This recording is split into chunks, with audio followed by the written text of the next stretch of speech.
فرشتوں سے ان دونوں کو چھوڑ دو، جب تک یہ آپس میں صلح نہیں کر لیتے ان کے لیے کوئی معافی نہیں ہے، ان کی کوئی عبادت قبول نہیں، نہ شب برات میں، نہ شب قدر میں، نہ رمضان میں، نہ شعبان میں، یہاں تک کہ 15 شعبان کی رات جیسی عظیم الشان رحمت والی رات کے اندر بھی کوئی عبادت کریں گے، عبادت بھی قبول نہیں، مغفرت کا سوال کریں گے، مغفرت بھی ان کی کوئی نہیں۔ السلام علیکم ورحمۃ اللہ وبرکاتہ۔ میرے دوستو عزیز، امید ہے آپ خیریت اور عافیت کے ساتھ ہوں گے۔ آج کی جو ویڈیو ہے اس کا بہت سارے ساتھیوں کو انتظار ہے، میں جانتا ہوں۔ کئی سارے ساتھیوں کی درخواست تھی کہ شب برات پر 15 شعبان کی رات پر ویڈیو بنائی جائے، اس رات کی اہمیت کے حوالے سے، فضیلت کے حوالے سے ساتھیوں کو بتایا جائے، ایسے اس رات میں کیا کرنا ہے، کیا نہیں کرنا ہے، روزے کتنے رکھنے ہیں اور دیگر اعمال کے بارے میں لوگوں کو سمجھایا جائے۔ تو انشاءاللہ آج وہ دن آ گیا ہے۔ آج میں آپ کو اس رات کی اہمیت اور فضیلت کے بارے میں انشاءاللہ مختصر سے وقت میں سمجھانے کی کوشش کرتا ہوں۔ سب سے پہلی بات میرے دوستو عزیزو، وہ یہ سمجھیں کہ اس رات کی فضیلت قرآن پاک سے بھی ثابت ہے اور احادیث سے بھی ثابت ہے۔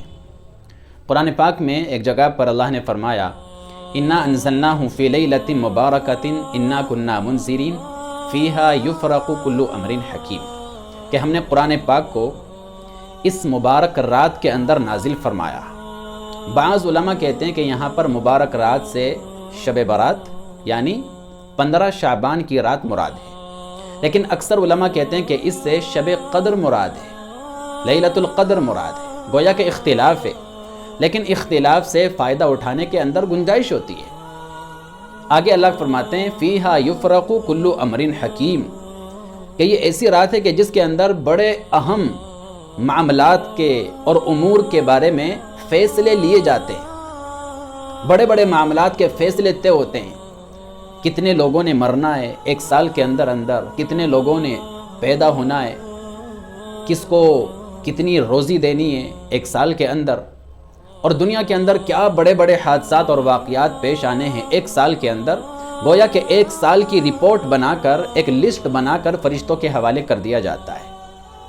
اور ایک روایت ایسی بھی آتی ہے کہ عالم غیب کے اندر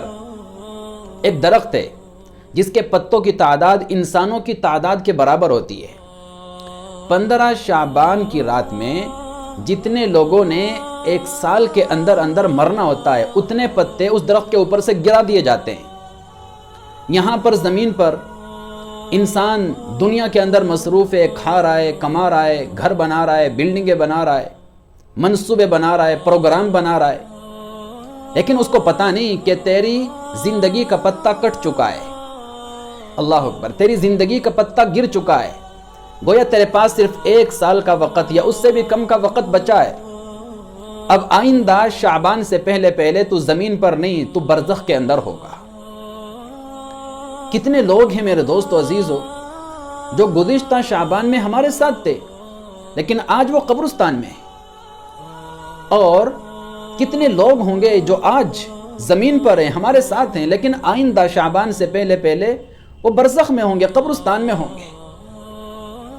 اس لیے میرے عزیزو، عقل مند وہ لوگ ہیں جو اس رات سے فائدہ اٹھاتے ہیں، 15 شعبان کی رات میں اللہ کی عبادت کرتے ہیں، توبہ کرتے ہیں، استغفار کرتے ہیں۔ یہ عقل مند ہونے کی علامت۔ مگر افسوس، ہم لوگ رات دن اپنے ارد گرد مرنے والوں کو دیکھتے ہیں، جنازوں کو اٹھاتے ہیں، جنازوں کو کندھا دیتے ہیں، اپنے ہاتھوں سے لوگوں کو کفن دیتے ہیں، دفن کرتے ہیں، ان کے اوپر مٹی ڈالتے ہیں، لیکن پھر بھی عبرت حاصل نہیں کرتے۔ وہ جیسے بہت مشہور شعر ہے، اجل ہی نے چھوڑا نہ کسرا نہ دارا، اسی سے سکندر سا فاتح بہارا، ہر ایک لے کے کیا کیا نے حسرت سے دارا، پڑا رہ گیا سب یوں ہی ٹھاٹ سارا، جگہ جی لگانے کی دنیا نہیں ہے، یہ عبرت کی جا ہے تماشا نہیں ہے۔ اب آئیے احادیث کی طرف۔ احادیث پر اگر غور کرتے ہیں تو 10 صحابہ کرام سے شب برات سے متعلق احادیث مروی ہے۔ شب برات کی اہمیت کے بارے میں، فضیلت کے بارے میں 10 صحابہ کرام احادیث نقل کرتے ہیں، اگرچہ وہ احادیث ضعیف ہیں، اور ان احادیث کے ضعیف ہونے کی وجہ سے بعض لوگ کہہ دیتے ہیں کہ اس رات کی کوئی فضیلت ثابت ہے ہی نہیں، اور اس رات کے اندر عبادت کرنا تو ایک بدعت ہے، لیکن ایسا نہیں ہے۔ مانتے ہیں وہ احادیث ضعیف ہیں، لیکن اگر کوئی حدیث کوئی حدیث ایک ہی مضمون کی احادیث کئی سارے صحابہ سے نقل کی جائے تو پھر اس کا ضعف، اس کی کمزوری ختم ہو جاتی ہے، اس روایت کے اندر حسن پیدا ہو جاتا ہے۔ تو کسی ایک صحابی سے، کسی ایک سند سے اگر روایت مروی ہوتی تو ہم اس کے ضعف کا اعتبار کر سکتے تھے، لیکن یہاں تو 10 صحابہ کرام سے احادیث مروی ہے، اور پھر تمام تاریخ کو جب ہم کنگھال کر دیکھتے ہیں صحابہ کرام سے، تابعین سے، تبع تابعین سے، سلف صالحین سے، بزرگان دین سے، اس رات کا اہتمام کرنا، اس رات میں جاگنا اور اس رات میں عبادت کا اہتمام کرنا ثابت ہے۔ اس لیے اس رات کو ہلکے میں لے کر، بدعت سمجھ کر اس رات کی فضیلت سے میرے دوستو محروم نہیں ہو سکتے۔ ایک دو حدیث میں آپ کو سناتا ہوں۔ ایک مشہور حدیث حضرت عائشہ رضی اللہ عنہ کی، فرماتی ہیں میں نے ایک رات دیکھا اپنے محبوب صلی اللہ علیہ وسلم کو میرے بستر پر نہیں ہے، میں جنت البقیع کی طرف تشریف لے گئی، میں نے دیکھا اللہ کے رسول جنت البقیع میں بیٹھے ہیں اور مرحومین کے لیے، اپنے دوستوں کے لیے، صحابہ کرام کے لیے دعائے مغفرت کر رہے ہیں، اور پھر میری طرف متوجہ کر فرمایا عائشہ آج کی رات یہ 15 شعبان کی رات ہے، اس رات میں اللہ تبارک و تعالی بہت کثرت کے ساتھ اپنے گنہگار بندوں کی مغفرت فرماتا ہے۔ اور ایک حدیث وہ بھی مشہور ہے، اللہ کے رسول صلی اللہ علیہ وسلم نے ارشاد فرمایا کہ اللہ تبارک و تعالی 15 شعبان کی رات میں آسمان اول پر تشریف لاتے ہیں اور اعلان کرتے ہیں، اعلان عام، الا هل من مستغفر فاغفر له، الا